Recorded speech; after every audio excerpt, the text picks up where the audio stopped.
Good evening, everybody. Thanks for joining us here on the ice, brought to you by Case Financial Group, Toby Hockey, the boys at Doak Spoke Fuels, and the Pilot Mountain Hockey Academy. Wayne Kozier, a little bit deeper in the snow, a little bit deeper in his book we talked about last week. But today we're going to talk a little bit more about what we've covered earlier in this, I guess, late spring, early summer, and that's the NCAA portal, because we're right in the middle of it right now, and all the teams have pretty much set up their rosters. Wayne, what do you think is the fallout or the takeaway from this year that's given or granted certain players special permission to play an extra year? Well, I think the obvious fallout and impact on players that are in the funnel to go into college are, in a lot of cases getting pushed backwards just because of those fifth year guys taking up some spots and, not only taking up spots on their previous team, but they're also moving into, other teams that maybe a kid that was going to come in as a freshman this year is maybe being pushed back a year, or in some cases, those kids are choosing to go into the transfer portal themselves and transferring completely to a different college. So I think that's the biggest impact that it's going to have, is just pushing people back a bit. And, like I say, it could make some players second guess whether they want to go that college road or not, I guess, too. It was funny to me, or not funny to me, but it was interesting to read that certain leagues, specifically the Ivy League, doesn't allow for a fifth year of eligibility. So all of those seniors that lost their year last year of a 4-year degree aren't able to play for their prospective Ivy League program. So if they were still playing or wanted to play in the NCAA, they'd have to be in that portal and transfer to a completely different team regardless, because the Ivy League didn't change their ruling whatsoever. Interesting. I mean, I wasn't even honestly aware myself of that specific rule. It's hard to keep up. I mean, it's changing daily and stuff, but Well, it that's could be. exactly it. I mean, there was 154 players in September from in the NCAA hockey portal, which is by far the most they've seen in recent history. Mm-hmm. Now, does this? This is obviously just a interim ruling. What is the long-term effect of this, or when do we see, for lack of a better term, a return to normal, Wayne? On, okay, portal numbers coming down, less transfers happening between teams, obviously not needing a waiver that year off of eligibility, because once you do enter a portal, there are limitations to you playing or not. Do we see some of these perspective or some of these rule changes staying, or how long will it take? Give me some of your understanding to that. Sure. I mean, my opinion, I mean, obviously this year is going to be have the biggest impact, and I think it should continue to normalize every year thereafter that. Obviously, just it's a shock to the system when you have that many players getting an extra year of eligibility. It really, skews the funnel, I guess, for lack of a better term and stuff. And I think longer term, as a freshman is coming in, obviously there's, if he does make it in, there's minimal impact to him, and it will be minimal impact going forward and everybody after him. So it's mainly the people that are, in the system or that were supposed to go in this year that didn't get in. I don't think it's going to, have the impact of, say, changing the mind of many, if any, players that they'll say that, I'm going to go the Western Canada or Western Hockey League route versus NCAA just as a result of that. I mean, I just think it's one more factor in the list of many factors that a player and his family and their advisor have to give consideration to when they're making that decision of which route to go. So I'm going to get you to put your scouting / advising hat on now, Wayne, because I'm going to give you a scenario. That player plays his, third year, his junior year in Div 1 hockey. He doesn't have a chance to play senior. He has to choose whether or not, can he go the USHL route? Can he go back to the Western League? Or can he make himself available to the NHL draft if he's that good? There should be, just on the surface, there should be no problem, in my opinion, to go any of those routes type thing and stuff, because, most of those leagues just don't allow you to go back if you've signed a professional contract. So, there should be those options to do that. But, somebody that's playing, if they're, third year, they'd have lots of options, I guess, type thing, and I have to really dig into all the finer rules and regulations. But, there will still be opportunities for those guys. And, anybody that does have a good advisor, and there's lots of good advisors out there, if they don't know off the top of their head, they just might be able to dig into it and, skim through the rules and regulations. And again, as I stated, they're continually changing. So, I mean, you really got to, be diligent about keeping on top of those things. One thing you and I haven't really discussed much, and that's the academic side of going to the collegiate route. Now, for these players that do go into a transfer portal or decide to take a year off, they're also taking into account their academic calendar and their options of finishing a degree or completing a degree within that 3 or 4 year span and extending that time.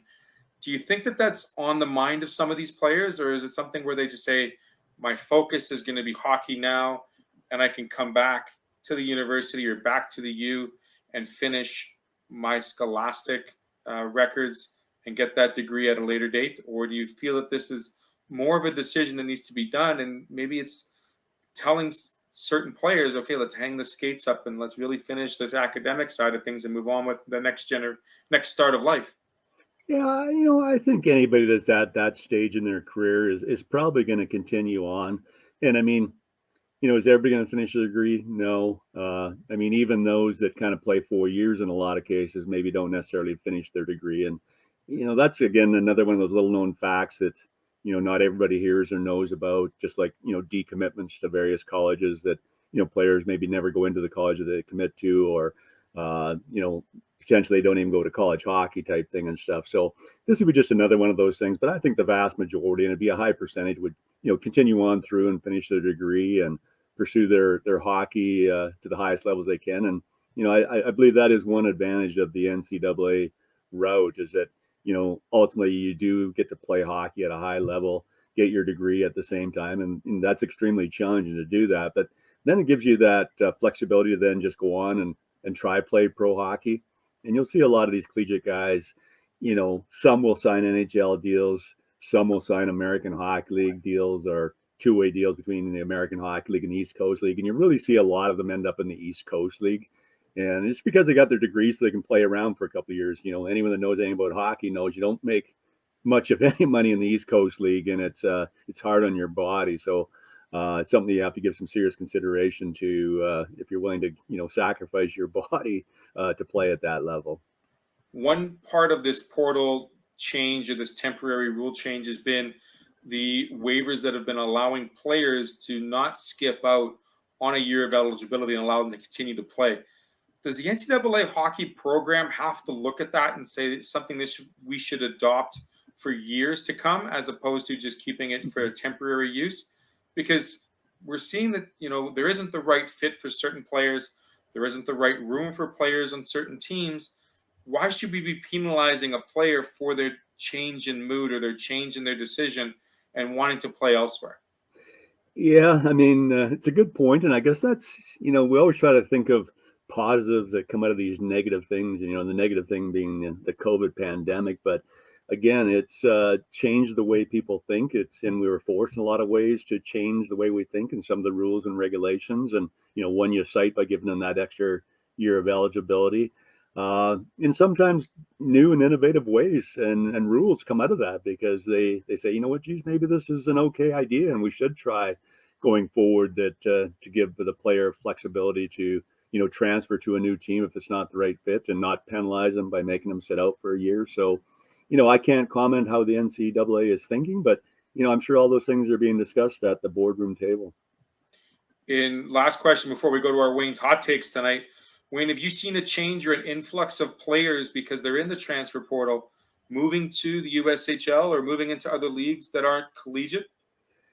I'm personally not aware of any myself. Again, that's not saying that somebody hasn't done that, but I mean, obviously, just a lot of changing teams within the collegiate level type thing. A lot of players moving around, and I mean, I know of one player specifically that I won't go into details, but did leave the NCAA and is now playing C Sports in Canada West Division for hockey and stuff, and doing real well and enjoying it and stuff like that. And so, again, I think it's a move that it's a shock for somebody at first when it happens, but I think in the long run, it's all worked out well, and I'm sure it will work out long term also.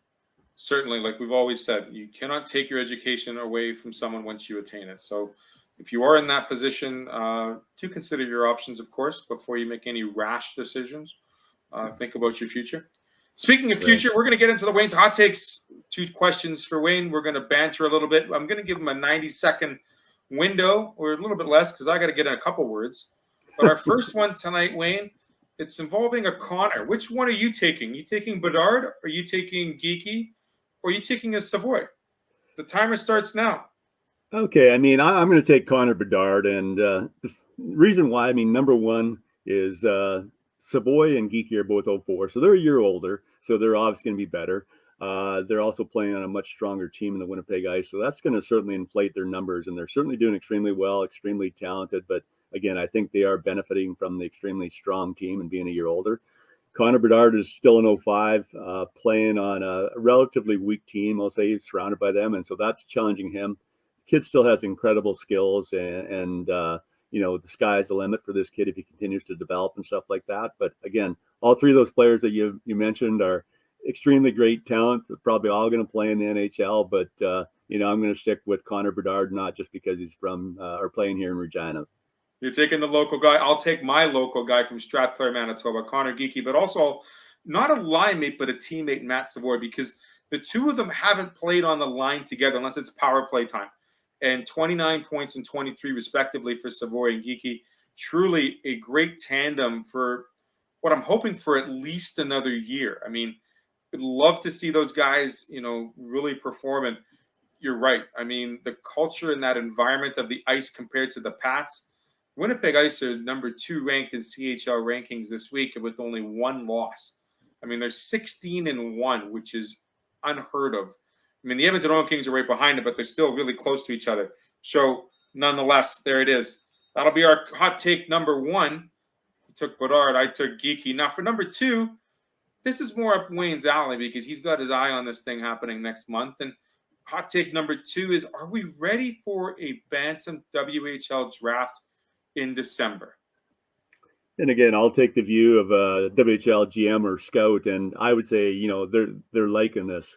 I mean, it's given them an extra time to view the prospects from that 06 birth year, allowing them to play at the next level. Typically, you know, playing their first year of midget AAA, or they're playing the Canadians Classic, the next higher level. And so they'll get to see how those kids matured in extra 6 months and played at the next level. And so I think it really gives the GMs and scouts a great opportunity to better assess those kids, and you know, be interesting 3-4 years down the line when we actually can judge how these kids all turned out, if there was more accuracy in this 2021 draft in December than there is in a typical May draft. I think this draft in particular, Wayne, is going to be the most open draft we will see, because the intangibles and the unknowns are going to be highlighted to the extreme. Obviously, a draft in December compared to when it normally occurs after a COVID season, midway through a season, seeing players excel in their first half of a regular season compared to their second half. A lot of intangibles for scouts and advisors and organizations to think about. But then we also have to look at, these kids are 15 years old. What are we really drafting? And I talked to my 9-year-old about this. It's all about the potential. I mean, sure, you're going to have those unbelievable players that are no-brainers. But when it gets into round 2 to round 7, you know, and you're going to be looking at those other factors that we talked about last weekend as being important calls to not only a draft, but also just looking at it and saying, okay, maybe we got the right guy, maybe we don't. So we'll leave it at that. That's Wayne Kosher from Wayne's World. Our 2 hot takes today. If you have a hot take for us, do shout out at us. Give us a message. Follow us on our YouTube page or our Facebook page at ASTV Productions, amateursports.tv. Coming up next, Kyle Nixon is going to join us up for part 2. They're taking the team to Medicine Hat, Alberta. They might pass Wayne on Thursday. Hopefully the weather's okay, and they're going to continue for a couple of games in Medicine Hat. We'll join Wayne again next Tuesday. Wayne, thanks for joining us.